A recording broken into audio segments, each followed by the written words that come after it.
Council rejects transparency motion to improve meeting records.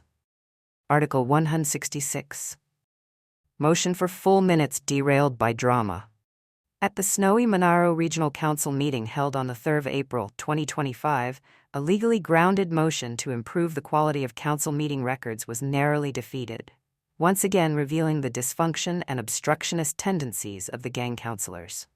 The motion, brought forward by Councillor Reuben Rose, proposed forming a small subcommittee of councillors and the CEO to review minute-keeping practices and ensure the council complies with Section 375 of the Local Government Act. The Act mandates that the council must ensure that full and accurate minutes are kept of the proceedings of a meeting of the council. Currently, the council's minutes are minimal, recording only motions, amendments, and voting outcomes. Rose's motion argued that this bare-bones approach fails to capture key elements of discussion, including context, debate, and reasoning behind decisions, thereby falling short of the legal requirement for full and accurate records. Despite the motion being both modest and clearly lawful, it was met with emotional resistance and political theater. Councillor Derailed objected mid-session, raising a point of order and dramatically claiming that Councillor Rose's remark that those opposing compliance with the Local Government Act may as well resign was unhelpful and inflammatory. In reality, Rose's statement was a factual reminder of the legal obligations under Section 375 of the Act, which uses the word must in requiring councils to keep full and accurate minutes. Far from a personal attack, the comment was aimed at reinforcing the seriousness of this statutory duty. Davis's objection, however, sparked an emotional and disproportionate response, with Councillor Tanya Higgins quickly rushing to her defense. Higgins accused Rose of crossing a line, despite his immediate clarification that refusal to support lawful record-keeping contradicts the responsibilities of any councillor. Their reaction devolved into what can fairly be described as hysteria, a performative outrage that distracted from the substance of the motion and clouded the discussion. Instead of restoring order or guiding the conversation back to the issue of legislative compliance, the mayor sat confused and unable to clarify the situation. The result was a chamber descending into unnecessary derailment of what should have been a straightforward conversation about lawful governance. In the end, the motion was voted down by the familiar bloc. Against 6, Summers, Higgins, Elliott, Rooney, Davis, and Hannah. In favor, Rose, Stewart, Williamson, Hopkins, and Thaler.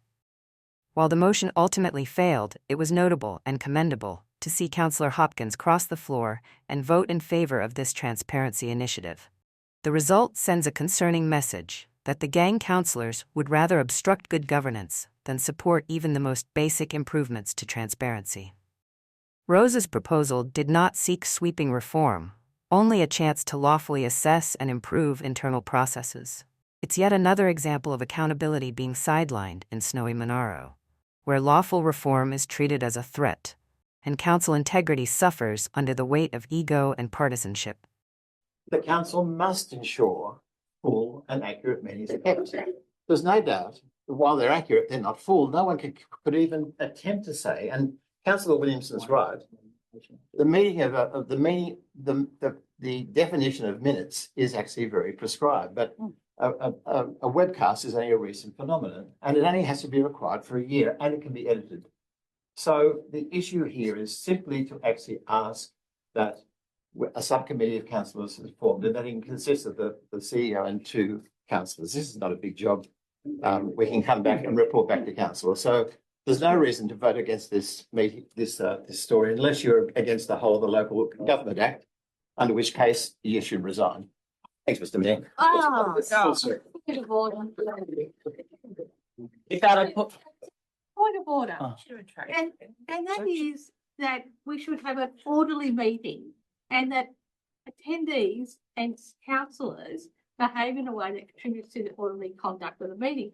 And that last statement from Councillor Rose was anything but helpful. He said we should resign if we're not going to vote. Right. Sorry, what did you say? I was trying to. I just said, if you're against the Local Government Act, then you may as well resign, because that's basically the story. We're required to be under the Act. You say you should, or No, I said, what I said was that if you're against the Local Government Act, you may as well resign. There's nothing terribly inflammatory about that. Only a threat. Yeah. No. Sure. There was no threat. yeah, Yeah. been put. All those in favour? Councillor Stewart, Councillor Williamson, Councillor Rose, Councillor Hopkins, Councillor Thaler. All those against? Councillor Summers, Councillor Higgins, Councillor Elliott, Councillor Rooney, Councillor Davis, Councillor Hannah. Thank you. Lost.